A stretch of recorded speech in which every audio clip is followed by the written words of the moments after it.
Etawah Samajwadi party कार्यकर्ताओं के द्वारा लगाए गए एक होर्डिंग ने प्रदेश की सियासत में हलचल मचा दी है। वायरल हो रही इस तस्वीर में समाजवादी पार्टी प्रमुख अखिलेश यादव और संविधान निर्माता डॉक्टर भीमराव अंबेडकर की छवियों को आधा आधा मिलाकर एक संयुक्त चेहरा दर्शाया गया है। भाजपा ने इस तस्वीर को डॉक्टर अंबेडकर का अपमान बताते हुए तीखी प्रतिक्रिया दी है।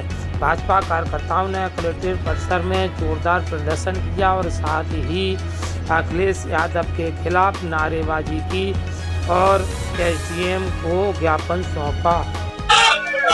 भारत के संविधान के रचयिता भारत रत्न भीमराव अंबेडकर जी की प्रतिमा के साथ साथ उनकी फोटो के साथ जो छेड़छाड़ करके समाजवादी पार्टी के मुखिया ने अपनी तस्वीर को साझा करने का काम किया है। उनके इस कृत्य से आज पूरा देश आक्रोशित है और हम सब भारतीय जनता पार्टी के लोग उनके इस कृत्य को जवाब देने के लिए, अपनी नाराजगी व्यक्त करने के लिए कचहरी के परिसर में धरना देने के लिए बैठे हैं।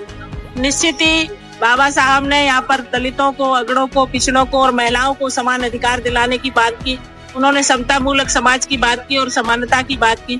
449 अनुच्छेद का संविधान लिखकर सन 1950 में भारत के लोगों को समर्पित किया। उनके जितनी काबिलियत, उनके जितनी क्षमता, प्रतिभा समाजवादी पार्टी के राष्ट्रीय अध्यक्ष में छूने पर भी नहीं है और बाबा साहब की समानता करते हैं। उनके बराबर विद्वता, उन्होंने कितनी शिक्षा प्राप्त की थी। मुझे लगता है तत्कालीन समय में भारत के गिने चुने लोगों में विद्वान और पढ़ा लिखा अगर कोई व्यक्ति था तो उनका नाम था डॉक्टर भीमराव अंबेडकर।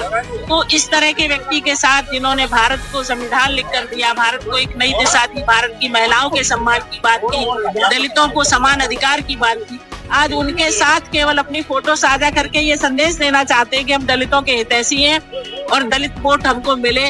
केवल इस कारण से भूल गए कन्नौज की घटना, जब रामाबाई नगर से कन्नौज मेडिकल कॉलेज का नाम बदला गया। भूल गए लखनऊ में गेस्ट हाउस कांड जो मायावती के साथ समाजवादी पार्टी के लोगों ने किया। भूल गए लखनऊ के उस विकास पर जहाँ पर पार्क और रोडों का नाम बदलने का काम किया। उनके कार्यालय के सामने अपना कार्यालय बनाकर ओवरब्रिज बना दिया जिससे कि उसका निशान मिट जाए। तो इस तरह के कृत्य करने वाले, चाहे वो कांग्रेस पार्टी हो जिन्होंने बाबा साहब के अंतिम क्रिया के लिए एक डिसमिल जमीन दिल्ली के अंदर नहीं दी, आज देश के प्रधानमंत्री ने पंचतीर्थ सम्मान दिया। ये बाबा साहब का अपमान।